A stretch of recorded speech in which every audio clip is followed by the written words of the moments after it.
Hey, ladies and gentlemen, welcome back to the channel. As always, it is Nick here, back for your daily crypto news and analysis. And today we are going to be talking about Ripple and XRP, as well as the vast majority of crypto and finance.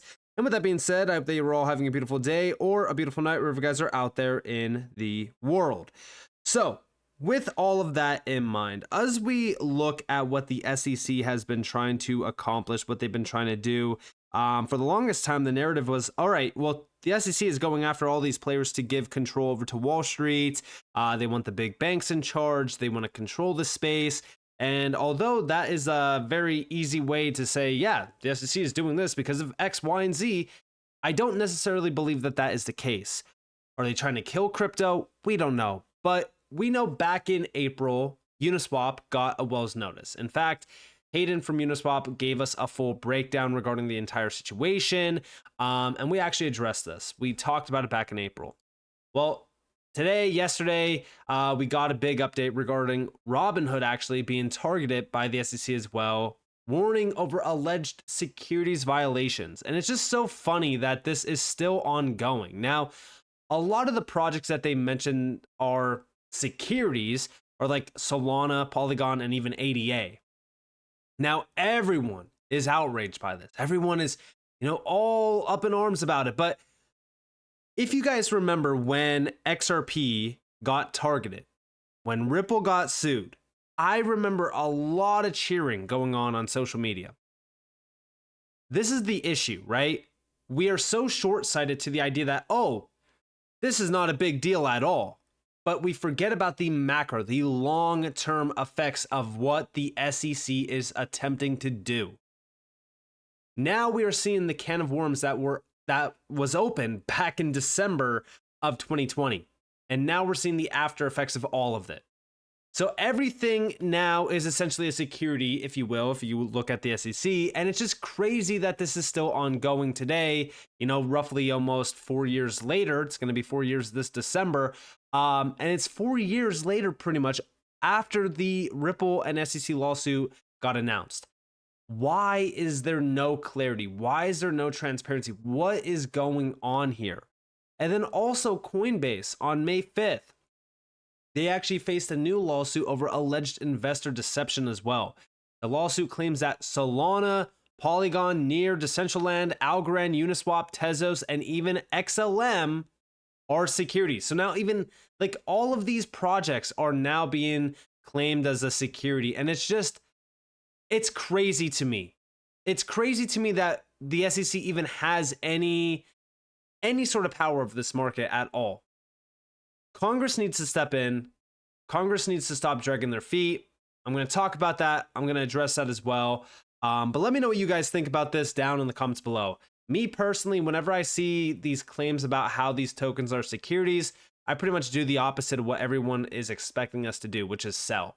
So typically I buy the fear. Now, am I going to buy all of these projects? No, but maybe I'll add some to my long-term bags of some of these projects that I do have. But it's just crazy to me that anyone even is listening to the SEC still today, because we already know that the SEC is just a circus. It's basically a government circus. But over here, there's a post by Armando Pantoja, and we have to be honest, the SEC lawsuit is the best thing that could have happened to XRP. Now, we've looked at this on completely different ways, right? We go from the one perspective of, all right, well, XRP and Ripple got targeted because they were getting too big. They needed to slow them down so that everything can catch up. That's why, right? That's a great thing to run with, but it's ultimately not really the case, is it? There's other ways to look at it as well, which is, all right, well, they're too big. They're going to be too successful. We got to kill them so that the big banks and Wall Street get protected. Again, very good take, but is that really the case? We don't know what's 100% certainly happening behind the scenes. But now they are going after Robinhood and probably everyone else. XRP will become the first crypto to be fully regulated. Companies dream of being sued by the Department of Justice unfairly. After that, the whole market will jump into XRP. Now, is this going to be the case? Is XRP going to be the dominant player here? Is XRP going to be the chosen one, the only one? Probably not, right? I feel as though there's so many like questions around the space on what's really going on with the SEC, and everyone's looking for some sort of cop-out answer with XRP, and they're trying to make the case that, oh, well, you know, XRP is going to be the only one, it's going to be the only one cleared, it's going to be the one that everyone jumps in on. And again, I'm not a maxi, I'm not here being biased on XRP. I will say this. I do think that XRP does have a front-running advantage, which is a big deal. And I do think that that is actually going to benefit XRP in a very, very large way. Now, do I think that the whole market's going to jump into XRP? I doubt it, right? But I do think that XRP does have a big front-running advantage to it. Outside of all of this, though, when we go over here to this video, and we're hearing talks about Ethereum and the ETF, things get very interesting around a possible XRP ETF, which a lot of people have been talking about for a very long time. Again, I don't like the idea of an XRP ETF, but if Ethereum is out of the picture, well, what's the next best thing? It's either going to be XRP. You could definitely have Solana in that question as well. There's other ETFs that could very well become a reality, but XRP essentially is like the next one on the list. But this got posted by Crypto Team. We have Gary Gensler was just asked if Ethereum is a security and if the spot ETF will be approved. Check it out. The big question in crypto land right now, is Ethereum a commodity or is Ethereum a security? And therefore, will there one day be an ETF? That's the fundamental question on the table in crypto land. You agree? Oh, you're the one that's out there asking the questions. All I would say is, to me, the fundamental question is how do we ensure that the American investor is protected? And right now, they're not getting the required or needed disclosures. And the intermediaries in the center of this rather centralized market generally are conflicted and doing things we would never allow the New York Stock Exchange to do. The New York Stock Exchange is not allowed to trade against the investors. Okay, but let me ask you about this. You've seen the consensus lawsuit, and I know you have a Wells notice with them as well. This is Patrick Henry saying the following, and I want you to respond to it. Just months after a federal judge sanctioned SEC enforcement lawyers for lying in court, new evidence shows that Chair Gary Gensler himself misled Congress. The testimony to the Financial Services Committee last April, Chair Gensler refused to answer questions about the SEC's classification of Ether, and new court filings show this was an intentional attempt to misrepresent the Commission's position. We speak to Congress directly in hearings like that and also directly to members, and we share with them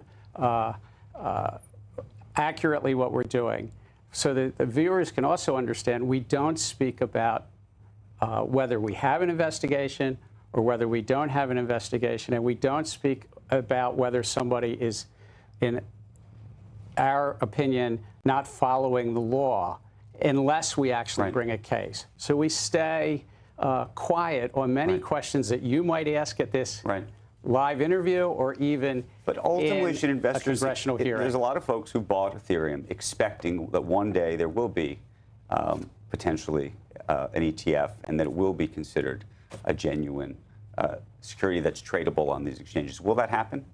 Again, that's something in front of our commission right now. We're a 5-member commission, and those filings will take up at the appropriate time. Is that something from a So there you guys have it. And again, you know, as we really look at what's going on here, there's no clear answers, there's no transparency, there's no clarity, and it's something that a lot of these companies in the space really need. I mean, listen, there's companies out there. Let's just put it on the table, right? Ripple is one of those companies that tried to work with the SEC for many, many years. Zero transparency, zero clarity, and guess what ended up happening? They got sued. This is what's happening. They're going into the doors of the SEC, demanding clarity, demanding transparency. They want to work with the regulators, and the SEC themselves is not working with them, not giving them clarity, and then turning around and utilizing what they know against them. FTX is the only company that will walk through those doors and walk out unscathed. And in fact, caused $17 billion in damages. Also, we have a company that comes out of absolutely nowhere, Prometheum, getting the green pass. And why? Oh yeah, that's right, because they're claiming their securities as well.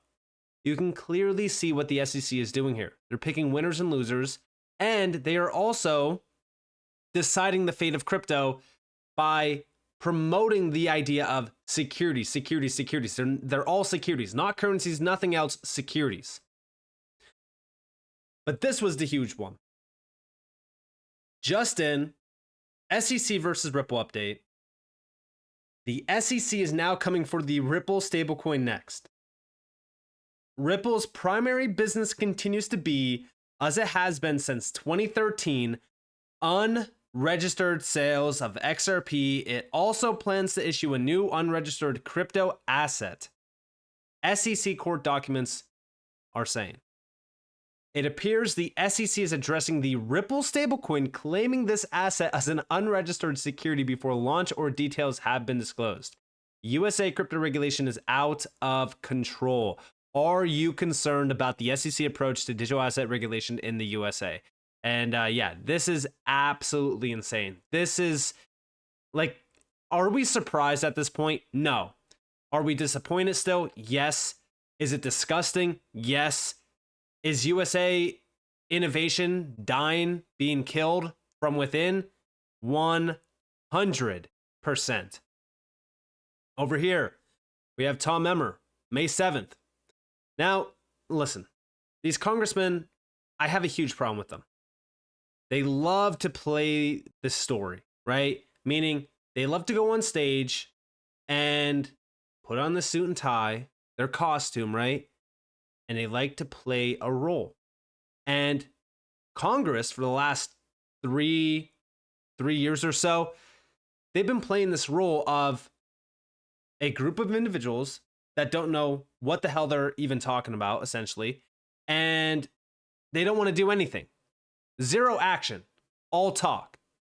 We have the SEC's statutory mission is to protect investors, facilitate capital formation, and maintain fair, orderly, and efficient markets. Chairman Gensler is violating all three of these with his illegal SAB 121 rule. Listen closely. Chairman Gary Gensler's tenure at the SEC has been characterized by regulatory hypocrisy, inconsistency, and incompetence. The Securities and Exchange Commission's Staff Accounting Bulletin 121, commonly known as SAB 121, is just one example of Chair Gensler's egregious attempts to expand the SEC's authority and his clear bias toward the digital asset ecosystem. More than 2 years ago, the SEC disguised this illegal rule as guidance, circumventing Congress and public input so they could prevent banks from safeguarding consumer-owned digital assets. However, this rule isn't just overreaching and illegal. It violates the SEC's statutory mission. First, SAB 121 introduces more unnecessary and avoidable concentration risk into the digital asset ecosystem, making our markets less fair, less orderly, and less efficient. Second, it weakens investor protections by barring Americans from using the established banking infrastructure to custody their digital assets, which leaves Americans' assets more vulnerable if a custodian becomes insolvent. And third, this rule hampers capital formation and global competitiveness as foreign banks already have the ability to compete in crypto markets while our banks cannot. The SEC's statutory mission is to protect investors, facilitate capital formation, and maintain fair, orderly, and efficient markets. Chairman Gensler is violating all three of these with his illegal SAB 121 rule. Later this week, House Republicans, we're going to do our job to provide oversight and accountability to the SEC by passing Congressman Mike Flood's resolution so that this illegal and harmful rule ceases to be in effect. I hope that our colleagues on the other side of the aisle will join us as we work to ensure the digital asset ecosystem can thrive right here in the United States. And I turn it over to our leader, Steve Scalise. Now, of course, are they making some movement? Sure, you can say that, but I highly doubt any of this actually goes through. There's a lot of problems on each side of the table, and you know, I've been talking about this for a while. It's not just the fact that we're now starting to see a little bit of movement. It's the fact that for well over 2+ years, now almost 3+ years, there has been a lot of problems from the SEC that have been very clear. Anyone could easily see how corrupt the SEC is. And now we're starting to see a lot of realization from Congress and even from other agencies like the CFTC, for an example. But one thing that I'm tired of hearing about is, all right, yeah, we're going after Gary Gensler, we're going after the SEC. Back in January, we were looking at the idea of when are we getting a subpoena against Gary Gensler? When is the subpoena happening? And I said these congressmen are glorified paid actors at this point, avoiding taking any action against Gary Gensler. We have heard the stories for over a year on how Congress is going to take action against the SEC, and yet nothing. At this point, it seems as though Congress is all bark, no bite, until we actually see some action taken. And it's the same exact thing happening today. There's no actual change here. It's sad. It really is sad. Now, last but not least, I do also want to talk about the fact that, yes, we finally got the final reply briefs to the SEC files. We have the SEC Gov has filed its redacted remedies reply brief and support exhibits. And we actually have over here SEC files final reply in Ripple lawsuit and NIE. So everyone's been speculating now on if we're going to get a settlement date, this date, whatever. I am not certain at all on any sort of date that is coming out. I'm not going to speculate on a date or anything like that because it is just ridiculous. But we do have from Jeremy Hogan, the Ripple versus SEC briefs are finished. And I think that the SEC went out with a whimper here. It didn't really try to attack on-demand liquidity sales, just noting that Ripple was trying to relitigate the issue, which it is. And it brought nothing new on damages, just waiting for the judge now. So that's done. Beyond that, we don't really know what's going to be happening next, but hopefully we can finally get out of this long-term battle with the SEC that we've been in. Hopefully we can get past it officially and move on to what actually matters, because this SEC case has been nothing but noise for so long. Everyone has been hyping up dates, hyping up settlement timeframes, stuff like that, and nothing really came to be. So I'm hoping that we can get past this case very, very soon. Hopefully before the end of the year, which would be incredible. That way we can move on to what really matters, which is, expanding and focusing on utility. So with that being said, if you guys enjoyed this video, if you guys did, definitely leave a like, subscribe to notifications on if there's more free content. If you guys are more than welcome, follow me on Twitter and join the free Discord in the description below. And with that being said, guys, it's been Nick. Thanks for watching. Peace out.